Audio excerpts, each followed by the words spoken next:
Hello, my name is Paul Fisher. I'm a part of Group 5, and we are presenting our presentation on the COVID-19 impacts on the education system in the United States. This is being presented by Dylan Botley, Robert DeLeon, Danex Giddy, and Paul Fisher, which is myself.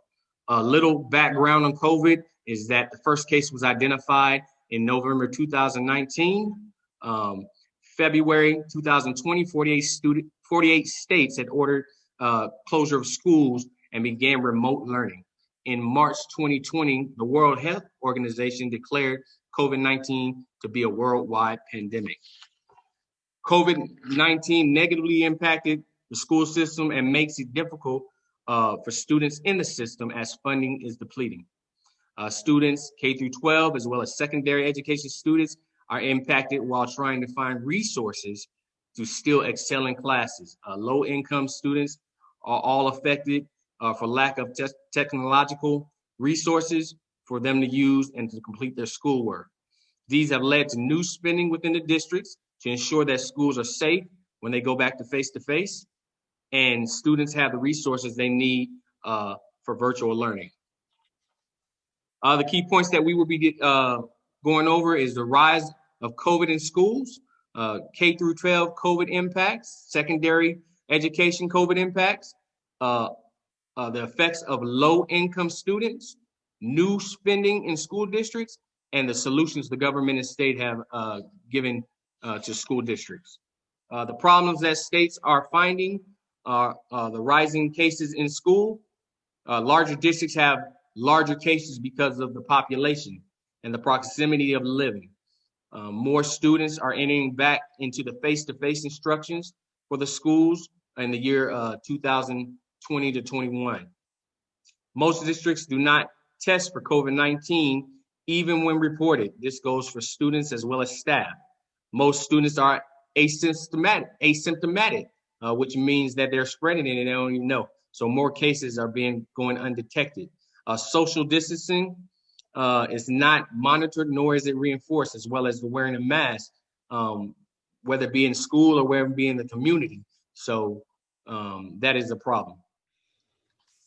How you guys doing? My name's Danex Giddy, and I'll be presenting the COVID impact on K through 12 education, as well as the impact on secondary education.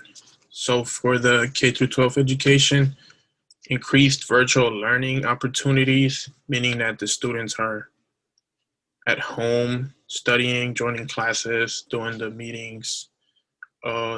But this is not always good because some students learn better in person, can focus more. And the limitation of standard testing for students needing extra help, meaning that some students aren't actually engaged in class, or they don't have a parent there to watch over them and explain stuff to them, and they can just have issues with internet and stuff, not logging in. So it's overall not like a great way for students to learn. Okay, and the impact for secondary education is 100,000 fewer high school students applied for financial aid, and this causes the low-income students to drop out of school quicker because they don't have the money to pay for it. And the enrollment rate decreases 2.5%, as well as you can see here, 2.5% of the enrollment changes by sector. Hi, my name is Dylan, and I'll be talking about the effects on low-income students, spending, as well as some of these solutions. So starting off with the effects on low-income students, some of the students have a limited access to technology resources. So some of the students that are have low income, they don't have the access to get the technology that they need as well. They're not as fortunate as some of the well-fortunate people that can just go out, buy a laptop whenever they want. Another one would be a greater dropout percentage, as well as higher rates for academic success. Now, these two kind of tie in together because, for example, me, as well as I know a bunch of other students, are used to face-to-face interactions with the students, teachers. I myself learn better face-to-face instead of online on the screen or on a phone, something like that.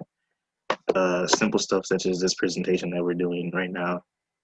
Some students are more used to doing it face to face.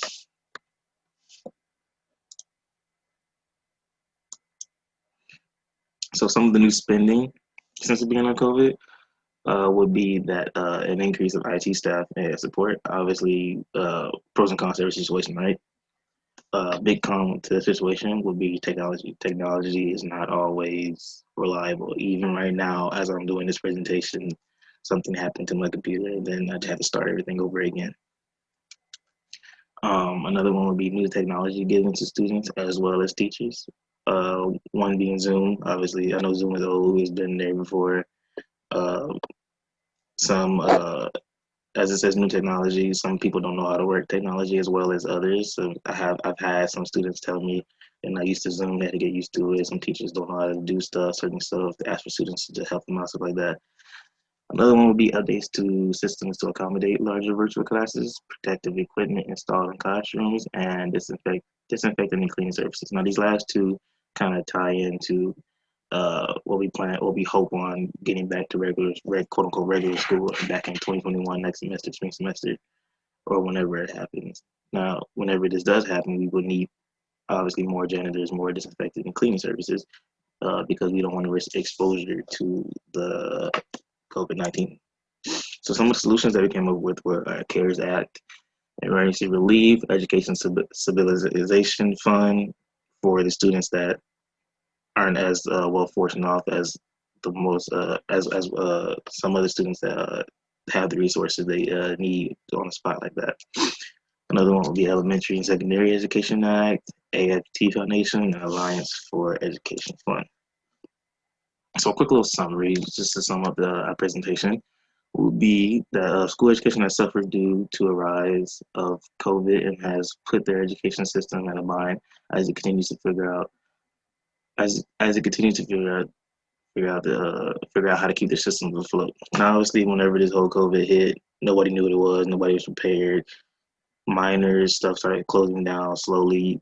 Bigger things started closing down all the way up to universities. So now we're here. Now you're here talking to me on the screen. This is what we come to.